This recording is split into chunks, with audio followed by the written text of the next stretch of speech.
herzlich begrüßen. Es freut mich, dass uns Petrus heute Abend doch verschont hat, dass er mit uns feiert. Ich hoffe, dass es noch so lange hält.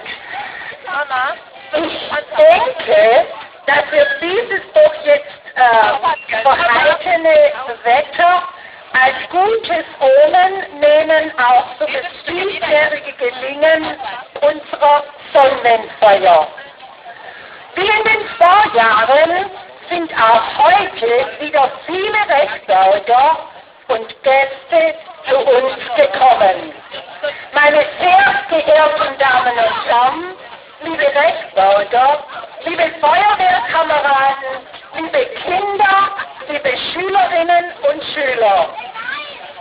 Wir begrüßen auch recht herzlich die Herren von der Presse und wünschen, dass sie sich heute nicht nur der beruflichen Arbeit widmen, sondern auch Zeit finden, sich in froher Geselligkeit mit uns zu freuen.